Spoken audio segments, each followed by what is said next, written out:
और ब्रेक के बाद क्रिएटर्स कॉर्नर में आप सभी का एक बार फिर से स्वागत है। कहा जाता है कि करोड़ों साल पहले पृथ्वी पर डायनासोर का राज था, लेकिन क्या आपने कभी सुना है कि उसी दौर में चंद्रमा पर लावा का समंदर था?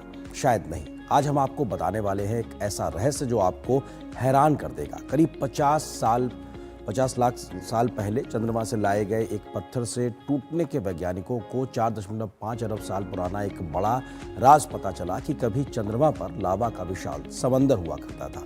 आखिर ये सच क्या है और कैसे खुला ये राज? इन्हीं सवालों के जवाब लेकर आए हैं कंटेंट क्रिएटर अमित कमलेश सिंह, जो अपने इस वीडियो में इस रहस्यमयी कहानी को विस्तार से समझा रहे हैं। कल्पना कीजिए, आज से करोड़ों साल पहले पृथ्वी पर विशाल डायनासोर घूम रहे थे, लेकिन उसी समय हमारे आसमान में दिखने वाला चांद भी बिल्कुल शांत नहीं था। वहां भी ज्वालामुखी फट रहे थे और पिघला हुआ लावा उसकी सतह पर फैल रहा था।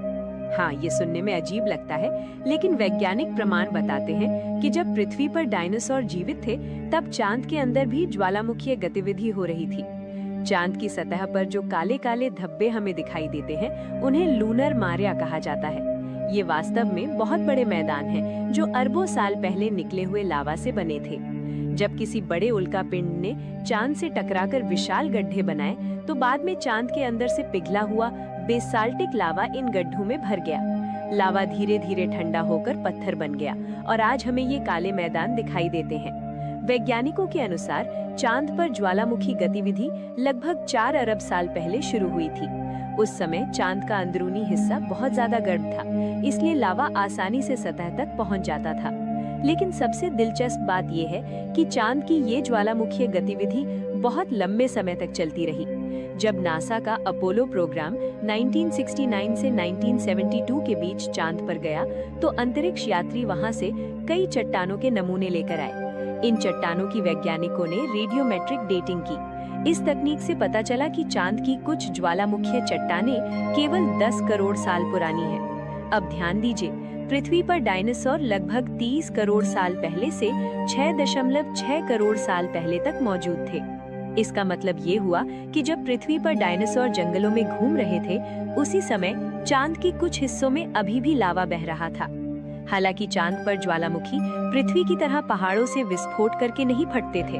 वहां लावा अक्सर दरारों से धीरे धीरे बाहर निकलकर बड़े मैदानों में फैल जाता था। समय के साथ साथ चांद का अंदरूनी हिस्सा ठंडा होता गया और उसकी ज्वालामुखी गतिविधि धीरे धीरे खत्म हो गई।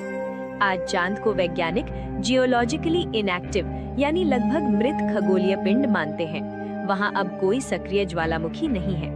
लेकिन अगर हम करोड़ों साल पीछे समय में जाएं, तो शायद हमें चांद की सतह पर चमकता हुआ लाल लावा बहता दिखाई देता, ठीक उसी समय जब पृथ्वी पर डायनासोर राज कर रहे थे। यानी रात के आसमान में दिखने वाला शांत चांद कभी एक ज्वालामुखीय दुनिया हुआ करता था।